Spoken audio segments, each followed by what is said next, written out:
Je vous le disais tout à l'heure, fin du suspense pour les 3748 candidats au baccalauréat technologique. Les résultats officiels viennent d'être publiés au centre du lycée technique Omar Bongo par le ministre de l'Éducation nationale.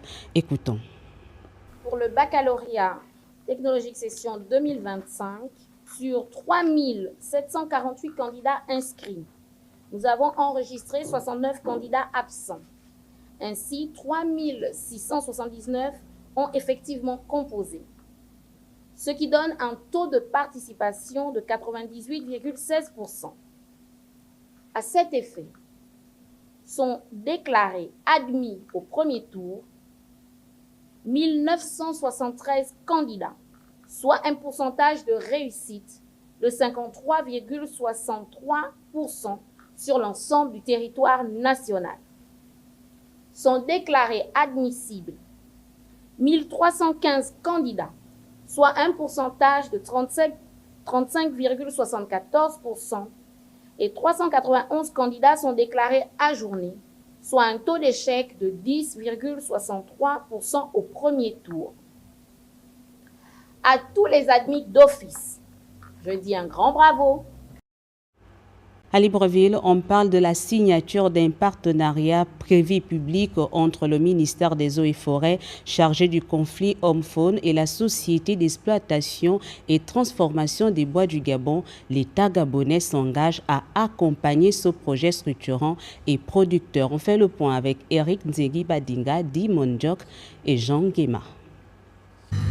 En faisant le tour, en échangeant avec un jeune, je pense qu'il était dans une veste noire, et il me disait que oui, son matériel a également été saisi. Il est dans le bois, on lui a arraché sa licence pour la scierie. Il me demandait de voir avec le responsable des eaux et forêts. Tu lui rends ces documents et tu emploies mes petits frères dans ta société. Les larmes d'Arthur Baudou ont laissé place à un sourire radieux qui illumine son visage. Dans sa jeunesse, il espérait vivre le rêve américain en tant que Big John.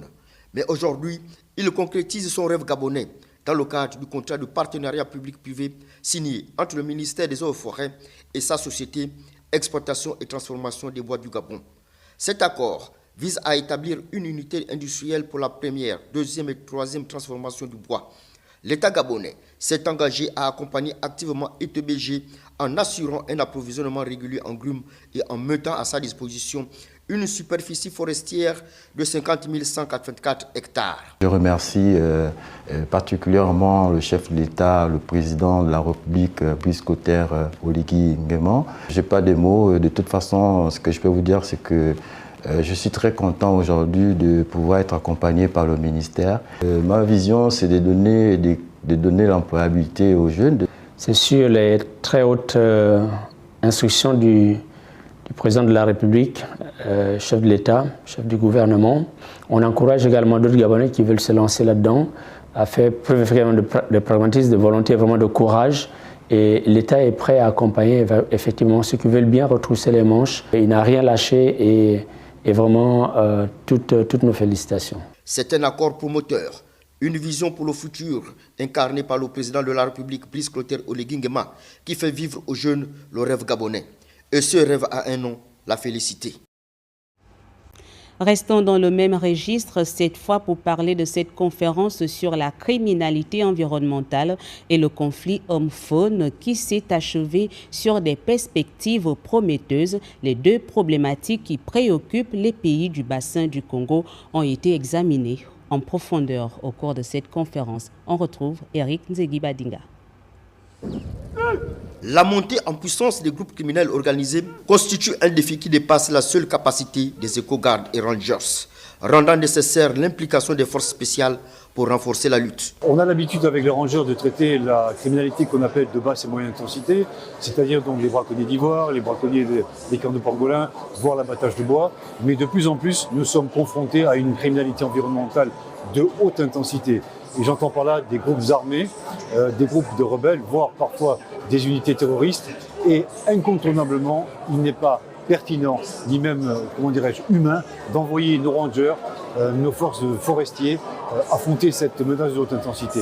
Il faut faire appel aux militaires, il faut faire appel aux forces spéciales qui sont spécialisés dans le traitement de ces individus. La déclaration de Libreville, issue de cette conférence, souligne l'importance d'unir les efforts des différentes parties prenantes pour mettre en œuvre ces résolutions. Les membres du PFBC soulignent l'importance de lutter contre la criminalité environnementale au sein de la sous-région Afrique centrale, car elle déstabilise tant les écosystèmes que la sécurité et la stabilité des sociétés. Le gouvernement gabonais a réaffirmé qu'il mobilisera tous les moyens nécessaires pour éradiquer la criminalité environnementale et atténuer le conflit homme-faune. Les trafiquants d'espèces sauvages, les exploitants forestiers illégaux et les exploitants miniers illégaux opèrent sans frontières. À cet effet, notre riposte doit être à la mesure de leur organisation. La mise en œuvre effective des décisions reste attendue et sera cruciale dans le contexte du bassin du Congo.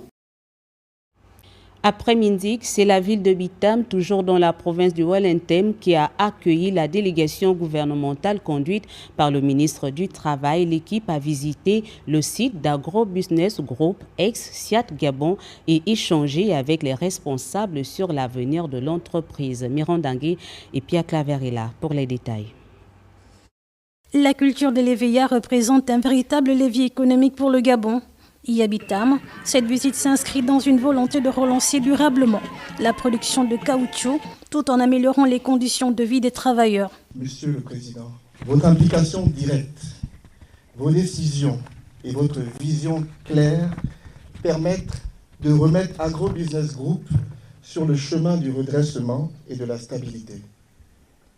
Ainsi, nous pourrons préserver des emplois, l'outil de production, mais surtout l'espoir de relever les défis économiques majeurs. Aujourd'hui, l'État veut faire de l'agriculture un pilier de la croissance.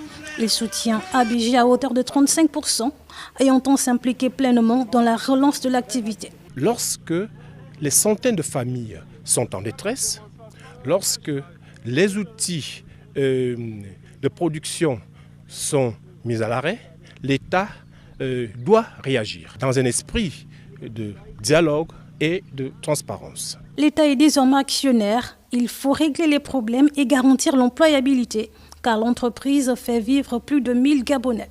Le gouvernement insiste donc sur un dialogue permanent avec les partenaires sociaux pour créer les conditions nécessaires à la survie de l'entreprise et à la préservation des emplois. Aujourd'hui, cette société embauche plus de 1000 Gabonais. Donc, pour ne pas que ces Gabonais se retrouvent au chômage, il y a besoin de faire une restructuration de cette société car on constate qu'elle est effectivement viable. Il faut juste qu'on lui donne un nouveau souffle, qu'on l'aide à se remettre sur les rails pour qu'elle puisse continuer à fonctionner et à la limite doubler sa production. Un compte rendu de cette mission sera transmis aux plus hautes autorités. L'objectif, partager les propositions concrètes pour relancer efficacement les activités d'ABG. Et dans le Goué maritime à Port-Gentil, le ministre de la Justice continue ses visites dans les entités sous tutelle. Il était à la prison centrale. Là-bas, la question de la surpopulation carcérale a été évoquée. Marius Nyanda. Honneur militaire, exécution de l'hymne national. La visite du ministre de la Justice garde des Sceaux à la prison centrale de Port-Gentil vise à s'enquérir de la situation des pensionnaires de l'établissement carcéral et des difficultés. Au-delà de quelques insuffisances que l'on peut constater, qui peuvent exister, il y a surtout cet état d'esprit positif des responsables de la prison de Port-Gentil. Il faut également souligner les efforts qui sont faits pour humaniser cet établissement. Je voudrais dire que les droits de l'homme qui nous interpellent souvent sont pris en compte, notamment avec l'approche genre, une maison pour les femmes qui doit connaître des améliorations et même pourquoi pas en construire une nouvelle. C'est un plaidoyer qui va être lancé, mais également la maison d'arrêt des mineurs qui est aujourd'hui en construction. Et nous pensons que ce sont des évolutions importantes. Il y a bien sûr tout le côté santé. La couverture médicale est assurée. D'une manière générale, les services essentiels sont bien présents. La question de surpopulation carcérale passe par l'organisation fréquente des sessions criminelles. Je pense qu'à Port-Gentil, la situation est moins dramatique qu'ailleurs. Et avec l'ouverture des sessions criminelles qui vont commencer la semaine prochaine, on va encore faire baisser cette pression par rapport à la surpopulation carcérale. Des visites qui se poursuivront sur l'ensemble du territoire national. Le festival de mode au Gabon, l'année pour créateurs et passionnés de cet art, vient d'être reporté. Cette annonce suscite des interrogations. Les raisons de ce report semblent être liées au nerf de la guerre. La déclaration a été faite au cours d'un point de presse. Ruth Mignolet-Sanzou. Le FEMOGA, le Festival de la mode gabonaise, est depuis plusieurs années un rendez-vous incontournable. Il a pour mission de mettre en lumière la créativité débordante des stylistes gabonais, de promouvoir le Made in Gabon et de renforcer l'identité vestimentaire du pays. Cette année pourtant, l'enthousiasme est tempéré. L'organisation confirme que le FEMOGA 2025 est reporté. Nous avons vraiment des soucis. Il n'y a pas de raison que le Gabon devienne un carrefour de la mode parce que c'est pas le FEMOGA, c'est le Gabon qui est présenté. Quand on parle FEMOGA, on voit Gabon. Quand un créateur quitte son pays, il vient parce qu'il vient au Gabon. Donc on aimerait être plus accompagné et avoir plus de moyens pour organiser cet événement. Un coup dur pour un événement qui, comme de nombreuses initiatives culturelles au Gabon et ailleurs, dépend souvent du soutien de partenaires publics et privés. La mode est une expression de personnalité, de culture et d'identité.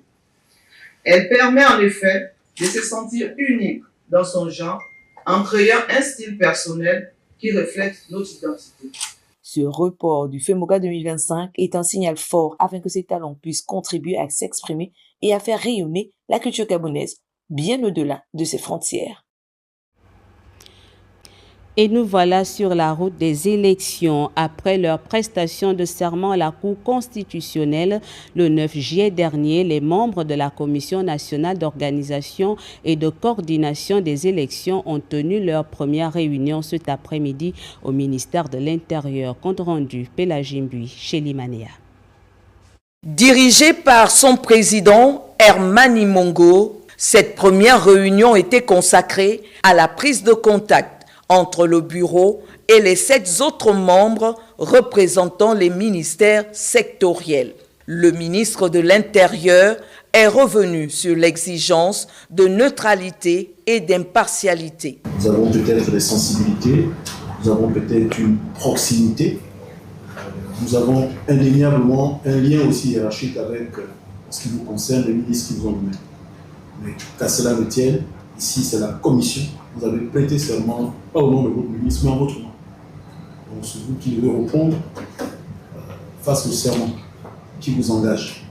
C'est d'abord votre responsabilité individuelle et notre responsabilité collective. À aucun moment on ne doit pouvoir soupçonner une once de partialité. Nous n'avons pas encore une idée du nombre de candidats. Peut-être que parmi ces candidats, nous aurons des proches, mais là, les liens de proximité, d'amitié, de fraternité, de parenté s'arrêtent au seuil de la porte. Quand vous rentrez ici, vous êtes commissaire à la commissaire. Et vous ne répondez que devant la loi et devant le serment qui vous engage. Donc il faut véritablement que nous ne perdions pas en crédibilité, que le Gabonais dehors puisse se dire que nous ferons notre travail comme cela se doit. Après cette première levée, il s'agit pour la CNOTSER de dérouler maintenant le calendrier électoral énoncé par le ministre de l'Intérieur, de la Sécurité et de la décentralisation. Premier chantier, la mise en place des commissions électorales locales.